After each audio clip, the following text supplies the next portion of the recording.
Hi, it's Col here again with another video. After the last video where we were talking about karma, you might have got the idea, look, everything I do creates a result. I'm doomed. I've done a lot of crazy things. I got some problems. Okay, maybe you have. Maybe it's not that bad. But seeing how the idea of the karma says you are responsible for what you do, I thought this time we'd look at the flip side of that. So you remember there was the three kinds of karma. There was the past karma. Well, that's just all the stuff that happens. You don't know where it came from, but you don't like it. There's the instant karma. You get instant feedback for what you do. That's pretty obvious. And there's the future karma, all the stuff that you will experience in the future from what you were doing now. Okay, let's have a focus on what you can do right now to solve your problem. Okay, you got a problem, it's the most pressing thing you're experiencing right now. Well, what can you do to help yourself? Okay, it's a good question. Well, let's have a little talk about it.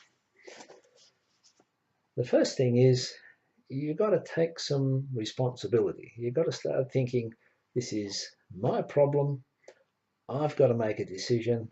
I've got to do something to get me out of it, to get me to a happier space. If you were thinking, what can I do? Should I do this? Should I do that?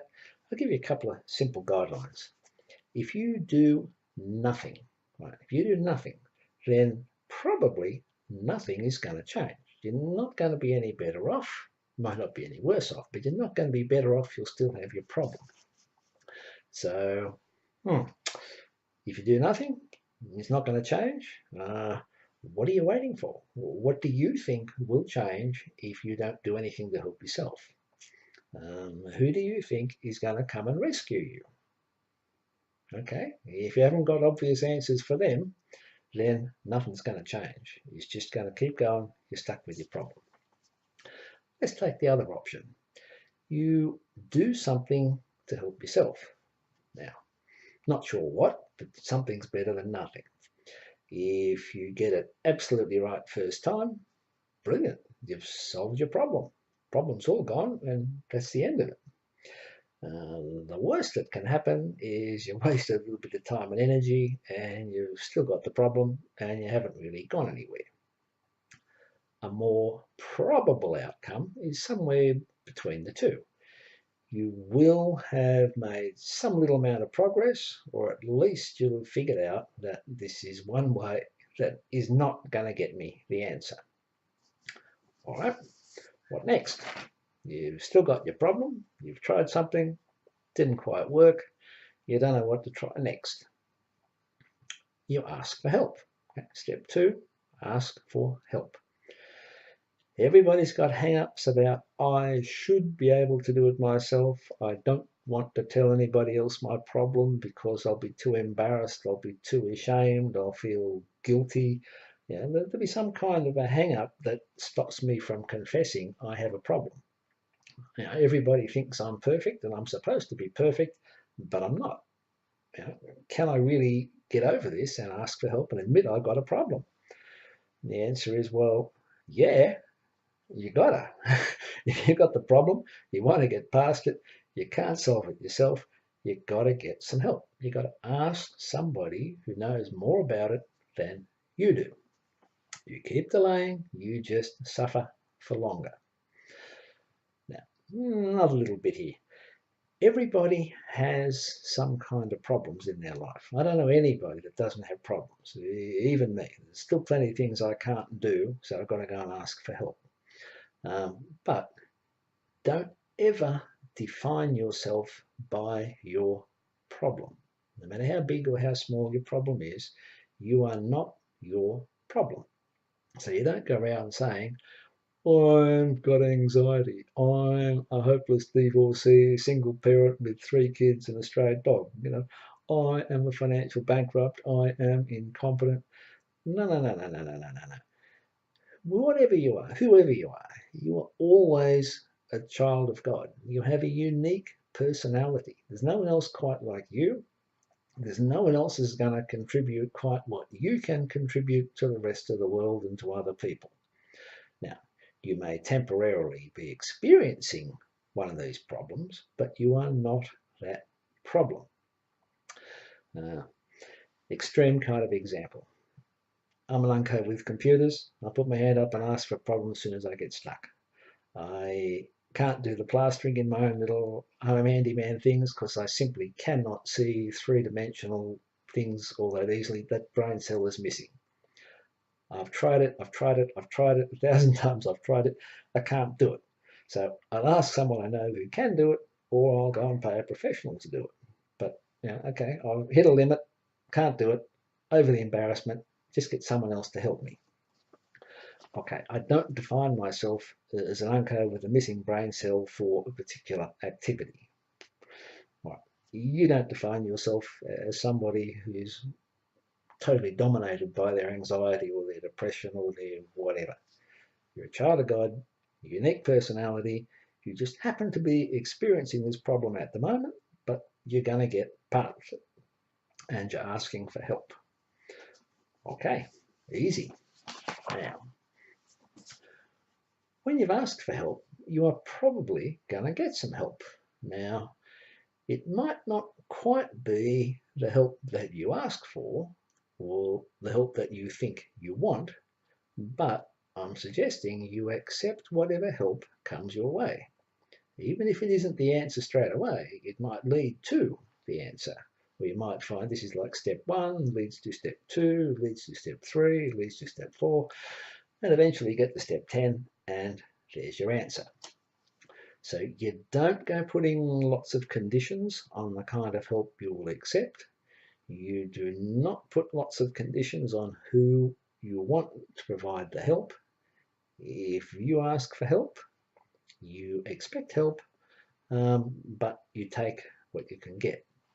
Now, a lot of people that I know seem to think their problem is a shortage of money. Like they just want more cash. Now, I have known a few people that ask for cash. I've known a couple where they actually get it, but you're talking like 50 or 100 bucks or something. You're not talking a truckload of money like winning Oz Lotto. That just never happens. So generally, people think they want the cash and it will solve their problems. But having watched carefully, I can tell you now, rarely does it solve their problems, because they will just blow the money. They'll go straight back in and do whatever they were doing before and knock up some more debts and some more issues. I would think that the best kind of answer you are likely to get is not somebody giving you the money, not someone giving you the product, not someone doing everything for you. The best help you're going to get is a new idea, maybe some options. Maybe it'll be a clearer definition of how you see the problem, which leads you to ways of seeing past the problem to the answers. But be open-minded to all the different possibilities. You might get the lotto truck full of money. I don't know, but I haven't seen it happen before. What I have seen happen lots of times is you get a new idea and you can see a way through your problem to an answer. All right. Now, another twist on this is when I see a problem, I think of it as like a stepping stone.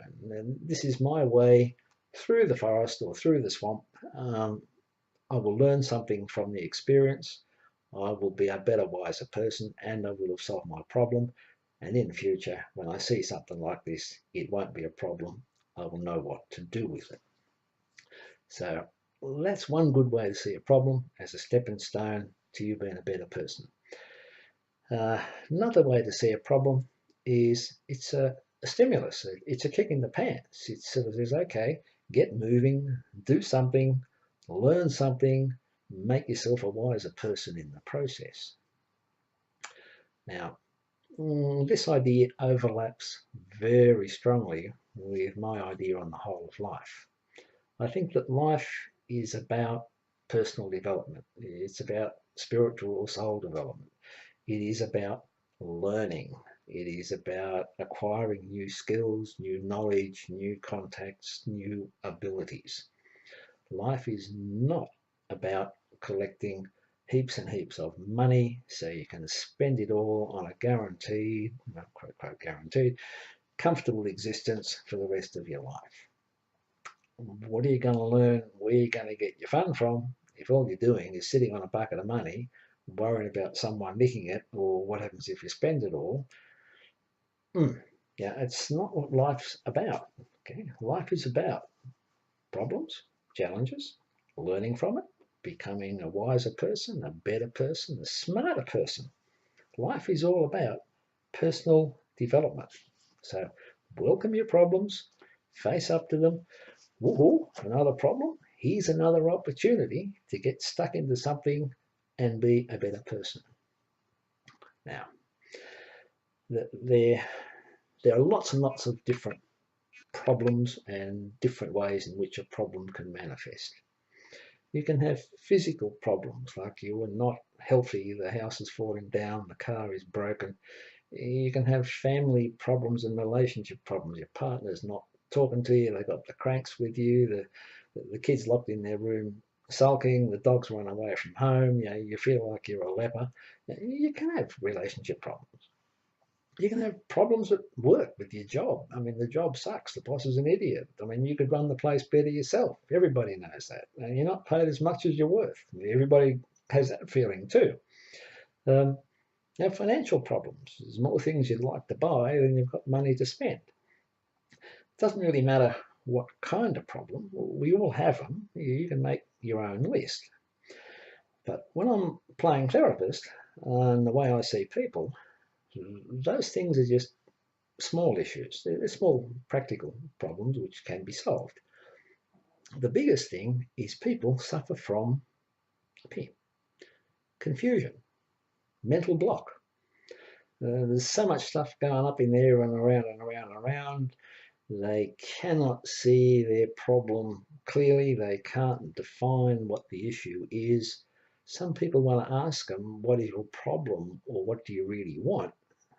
Their brain just stays in a loop. They really can't answer it. In which case, your first problem is to clear your head so that you can see your problem and define your problem fairly clearly. Then you can maybe work out an answer. But until you understand your problem, you got nothing. So typically when people get all wound up, their head will be, it'll be fuzzy, they'll have too much stuff going round and round too quickly, they can't nail it down, they can't make it stop, they can't see the problem exactly, or they see little bits and pieces of it all over the place, but they just can't see it clearly in a step by step. This is my problem. This is part of it. This is the next part. This is the next part. And of course, if you can't see the problem, you can't move on to the next step of saying, well, if this is my problem, what are my options? I do this, or this, or this. Okay. Which one is the best? Pick this one. Okay. And that's what thinking, problem solving is all about. Pin your problem down, define it, think of some options as possible answers, work your way through which option you can do and is likely to get your answer with the minimum sort of effort. Okay, so biggest problem is confused, lost, can't see the problem at all. Now, this is where someone like me comes in as a therapist. If I have a client, so if you're here one-on-one, I will help them to get unlost or find themselves, if that's the right word. I hate phrases like, I found myself, but that's sort of what I do. The healing process will calm them down, clear their head. It's like giving you a nice clear blackboard so you can start again.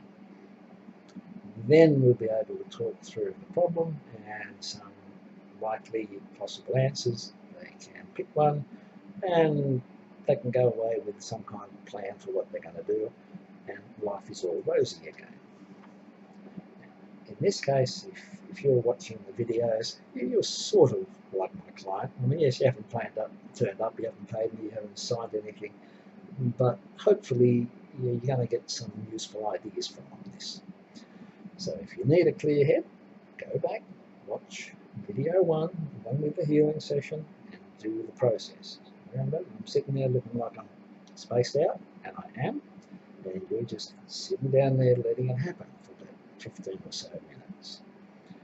When you've got the clear head, then maybe you can see some answers, or maybe you can talk it over with someone else. You can usually find a friend, if nothing else, you've got your pet dog or something you can talk to. They're great listeners. Or you can write the stuff down. But you'll find a way to focus on what your problem was, and what you can do specifically about it. Remember, you've got to do it. You can't rely on everyone else to do it for you. Now, in the future, I will make more videos and I will cover a whole range of different sorts of problems. But for now, don't necessarily even wait for those videos. Go and do what you can do. Okay, brief summary. You've got the problem. What are you going to do? You've got to do something. If you do nothing, you're still going to have the problem. If you do something, you might get rid of it. So, first thing is, you're taking responsibility. You're going to do something. You're going to make a decision. You're going to take some action. When you get to a point where it's not working well, or you don't know what else to do, you're going to ask for help. And you're going to keep asking until you find someone who can give you some reasonable help. Okay? The help you get, don't put conditions on the help or the person. Accept whatever you can get, and then you make sense of it. But most likely, the help you get will be in the form of ideas, suggestions, something to help you see your problem better, help you see your way past the problem to an option you hadn't thought about before. Next thing is your attitude to problems. You don't see them as massive walls of China or something that block you out of everything. You see them as stepping stones through the swamp. It's a little problem, I can crack it. Then I will be a better person. Life is about solving problems and becoming that wiser, better, more developed person.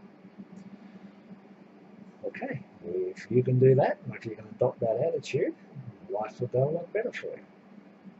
Okay, that's all for now. I'll see you next time. Bye.